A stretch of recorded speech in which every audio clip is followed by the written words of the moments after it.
পশ্চিমবঙ্গ সরকারের home and hill affairs department থেকে দুর্গাপুজোর সময় ভিড় সামলাতে সেই সঙ্গে পুলিশকে সহায়তা করার জন্য ব্যাপক সংখ্যক হোমগার্ড নিয়োগের বিজ্ঞপ্তি প্রকাশিত হয়েছে। সেই সঙ্গে রাজ্যের বিভিন্ন জেলায় মোট 14,000 পদে কিন্তু নিয়োগ করা হবে।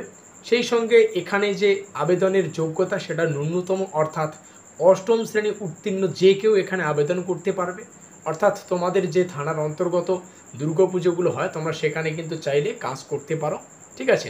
সেই সঙ্গে আজকের এই ভিডিওটিতে আমরা বিস্তারিত আলোচনা করব যে কোন জেলায় কত ভ্যাকান্সি রয়েছে, সেই সঙ্গে কত টাকা পাওয়া যাবে এবং কিভাবে আবেদন করতে হবে। তো চলো বিস্তারিত তথ্য জেনে নেওয়া যাক। তো ঠিক যেমনটা আমরা আলোচনা করলাম, দেখো এই মার্কিনযুক্ত এলাকায় সেই সমস্ত বিষয়গুলো কিন্তু লেখা রয়েছে। দেখো, ডাব্লিউপি হোমগার্ড রিক্রুটমেন্ট 2024 রাজ্যে 14,000 শূন্য পদে হোমগার্ড নিয়োগ, অষ্টম শ্রেণী পাশে আবেদন করা যাবে। রাজ্যে পুলিশের 14,000 শূন্য পদে হোমগার্ড নিয়োগের ছাড়পত্র দিল স্বরাষ্ট্র দপ্তর। এই নিয়োগে সম্পূর্ণ যে বিস্তারিত তথ্য সেগুলো আমরা আলোচনা করব। তো এক নজরে আমরা কোন কোন বিষয়গুলো কভার করতে চলেছি একটু নজরে রাখি। দেখো, আমরা আলোচনা করব যে এই ডাব্লিউপি হোমগার্ড রিক্রুটমেন্ট 2024 আসলে কী হচ্ছে, তারপরে এখানে ভ্যাকান্সি কোন জেলায় কতগুলো ভ্যাকান্সি রয়েছে, কোচবিহারেও রয়েছে, বাঁকুড়াতেও রয়েছে। তো প্রত্যেকটা তথ্য আমরা আলোচনা করব, ঠিক আছে। সেই সঙ্গে এই যে অ্যাপ্লাইয়ের প্রসেসটা, সেই অ্যাপ্লিকেশনের প্রসেসটাও কিন্তু আমরা কভার করতে চলেছি। তো প্রথমে আমরা আলোচনা করছি, দেখো যেমনটা শুরুতেই তোমাদের বললাম, এখানে কিন্তু সেই বিষয়টা আবারও লেখা রয়েছে। WB home guard recruitment 2024 home and hill affairs department Nabanna থেকে 3 to 5 এখানে একটা আমাদের যে বিজ্ঞপ্তি প্রকাশিত হয়েছে সেই বিজ্ঞপ্তির নোটিফিকেশনের বিস্তারিত তথ্য এখানে লেখা রয়েছে। 17 সেপ্টেম্বর 2024 তারিখে এটা শুরু হয়। তো হোমগার্ড পদে কিন্তু নিয়োগের অফিসিয়াল বিজ্ঞপ্তি প্রকাশিত হয়েছে। সেই বিজ্ঞপ্তি যাবতীয় তথ্য আমরা এখন আলোচনা করতে চলেছি।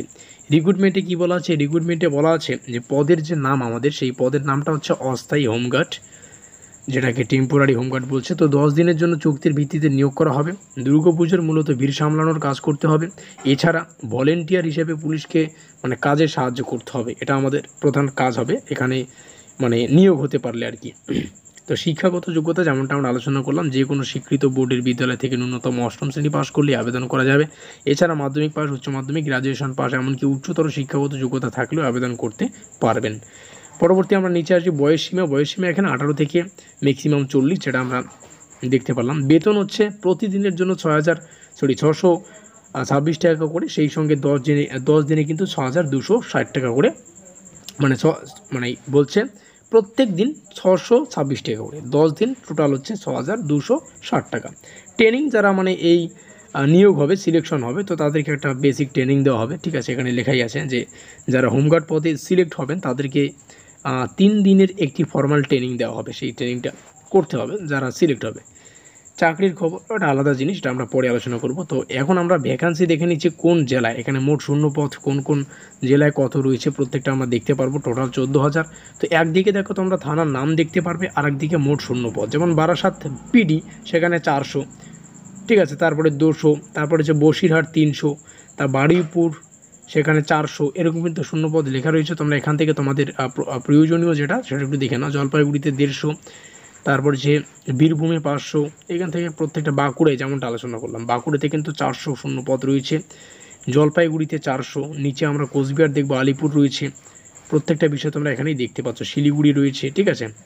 কোচবিহারেরটা কোথায় গেল? এখানে ছিল, কোথাও না কোথাও ছিল। এই যে কোচবিহারে কিন্তু 500টা এখনও শূন্যপদ ছিল, জানি না কত আবেদন হয়েছে, তো 500টা কিন্তু শূন্যপদ আছে। এবার অ্যাপ্লিকেশন প্রসেস, অনেকে হয়তো এত কিছু দেখার পর অ্যাপ্লিকেশন প্রসেসটা কি সেটা একটু জানতে হবে। তো আবেদনের যে প্রক্রিয়া, দেখো অফিসিয়াল বিজ্ঞপ্তির সাথে কোনো রকম আবেদন ফর্ম দেওয়া হয়নি, তবে নিকটবর্তী যে থানা সেখানে গিয়ে A4 সাদা কাগজে দরখাস্ত লিখে আবেদন করতে হবে। সাথে অবশ্যই আধার কার্ড, ভোটার কার্ড, শিক্ষাগত যোগ্যতার মার্কশিট, অ্যাডমিট কার্ড এবং ব্যাংকের পাসবইয়ের জেরক্স জমা করতে হবে। এই সংক্রান্ত বিস্তারিত তথ্য জানতে তোমাদের নিকটবর্তী যে থানা সেখানে কিন্তু তোমাদের একটু যোগাযোগ করতে হচ্ছে। নিয়োগ প্রক্রিয়া কি, এখানে কোনো প্রকার লিখিত পরীক্ষা বা ইন্টারভিউ নেওয়া হবে না, যেহেতু জরুরি ভিত্তিতে নিয়োগ করা হবে, তাই যাদের শারীরিক সক্ষমতা ভালো তাদের কিন্তু সরাসরি নিয়োগ করা হবে। ভিডিওটি ভালো লাগলে অবশ্যই লাইক করে দিয়ে বন্ধুদের কাছে শেয়ার করে দিয়ে অবশ্যই নিজের থানায় গিয়ে একটু যোগাযোগ করতে পারো। তোমাদের পুজোর কিন্তু একটা হাত খরচের টাকা চলে আসবে। আমাদের আজকের এই স্পেশাল ভিডিওটি এই পর্যন্ত।